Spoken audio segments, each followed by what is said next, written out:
A two-day private sector trade workshop is being held in Nandi. It is organized by the Pacific Islands Private Sector Organization, aimed at building the capacities of the private sector on trade agreements.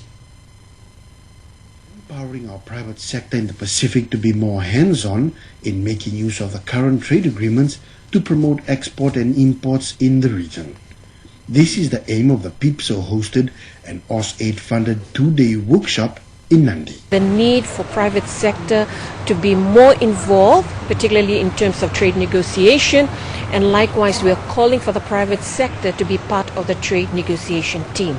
At the same time, we've received feedback from government officials also across the forum island countries is that private sector participation at times has been very limited. Walla says the initiative is targeted at tackling issues like complex rules of agreements and how to ensure the voices of the private sector are heard in trade negotiations. The dialogue must be in place that is very clear, that is very transparent, and that is engaging and inclusive, in terms of all the sectors in the private sector in that regard.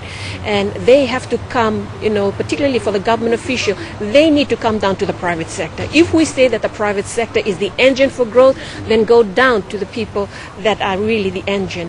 From a Fiji perspective, the Trade Agreement Awareness Program is an integral element in ensuring our private sectors know their full scope of operations when trading within the region and the rest of the world. Any awareness on trade agreement is very important.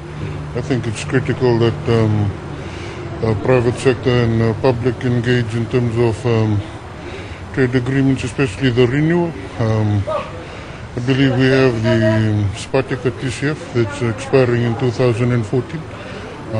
As you all know, the TCF is about 70 to 80% export to Australia and New Zealand. This trade agreement is very important. The two-day workshop has been facilitated by the University of Adelaide's Institute of International Trade, who have been the mainstay in empowering and educating the 14 island nations represented here. If we can help Fijian exporters to get into the Australian market and then reach 25 million people rather than just the smaller population of Fiji benefits.